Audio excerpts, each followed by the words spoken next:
Les résultats du premier tour sont incontestablement inférieurs à nos espoirs et aux sondages. Force est de le constater, dire le contraire serait mentir.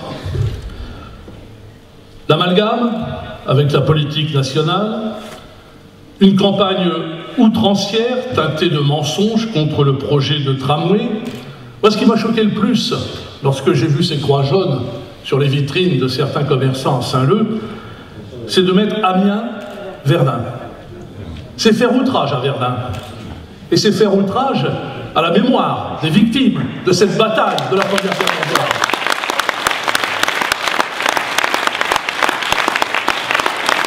J'ajouterai la division à gauche d'un dissident, dont je ne citerai pas le nom, mais qui depuis 6 ans se trompe d'adversaires politiques, et j'ajouterai aussi la grève des urnes d'une partie de l'électorat de gauche. Eh bien tout cela, je crois, explique la contre-performance de dimanche dernier. Mais, mes chers amis, mes chers camarades, tant qu'il y a de la vie, il y a de l'espoir. Et il faut croire à la victoire prochaine. Et je sais, Thierry Bonté, ses colistiers, les militants, sont combatifs. Et donc, d'ici le second tour, c'est-à-dire dans les quelques jours, dans les quelques heures qui nous restent encore, eh bien, je crois qu'il faut tous et toutes œuvrer activement pour mobiliser nos électeurs. Expliquer, faire assaut de pédagogie et pas de démagogie, mettre en avant le bilan, car ce bilan existe, mettre en avant le projet, car dans le camp d'en face, il n'y a pas de projet, il n'y a que des critiques. Et puis il nous faut aussi, dans ces quelques jours qui nous séparent du second tour, mettre en garde nos électeurs récalcitrants. Je serais tenté de reprendre un slogan dont certains d'entre vous se souviennent sans doute: « Au secours, la droite revient ». Vous savez, le grand méchant loup avec ses grandes dents. Eh bien, si elle revient, ça sera pour appliquer ici, à Amiens, ce qu'elle a appliqué au plan national sous la présidence de Sarkozy, à savoir l'ultralibéralisme économique, une politique antisociale et un assèchement financier au détriment du monde culturel et associatif. Alors on le sait, et ça a été dit à cette tribune ici avant moi, Brigitte Fourré sera sous la coupe d'Alain Geste. Lui, qui incarne la droite dure. Et il n'y aura pas de dialogue social ici à Amiens si c'est lui qui dirige Amiens Métropole.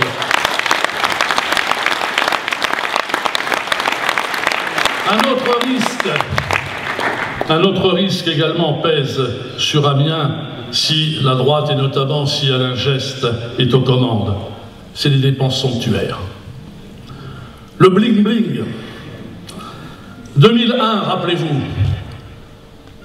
nos concitoyens qui habitaient dans la vallée de la Somme avaient les pieds dans l'eau, c'était les inondations.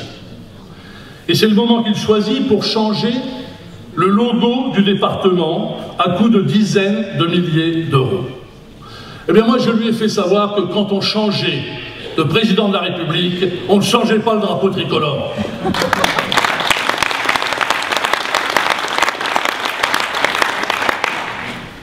J'ai lu dans un tract Fourré-Geste, Geste-Fourré, qu'ils exigeraient de la région et du département un pacte de stabilité fiscale. Mais celle-là, elle est vraie. Alors ça, c'est la meilleure. Je voudrais d'abord leur rappeler plusieurs choses.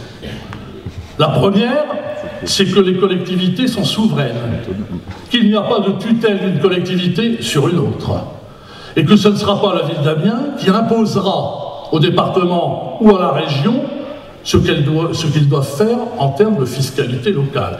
Et puis je voudrais rappeler à Brigitte Fourré et à Alain Geste, qui vraisemblablement connaissent mal un peu le contexte politique, que le Conseil régional, il lève plus l'impôt.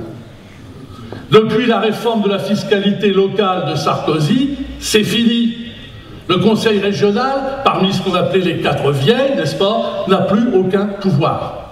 Quant au Conseil général, il n'a plus que le foncier bâti, c'est dire que c'est réduit vraiment au strict minimum en matière de levée fiscale. Et puis, pacte de stabilité, bah écoutez, il faudra de toute façon qu'on en discute, mais c'est pas à eux d'exiger cette stabilité fiscale. Chers amis, chers camarades, et je voudrais terminer mon propos par là, rassemblement, union, ce sont des mots sacrés. Effectivement, Thierry a su rassembler les 5 principales composantes de la gauche, la grande famille de la gauche, le PS, le PC, les Verts, le PRG, les MRC. Et cette union, c'est une évidence, ce que je vais dire maintenant, est indispensable pour assurer la victoire électorale.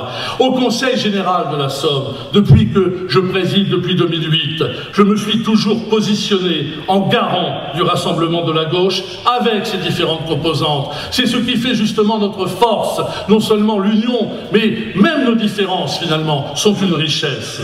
Et j'incarne cette gauche rassemblée comme Thierry l'incarne à la tête de la liste des municipales.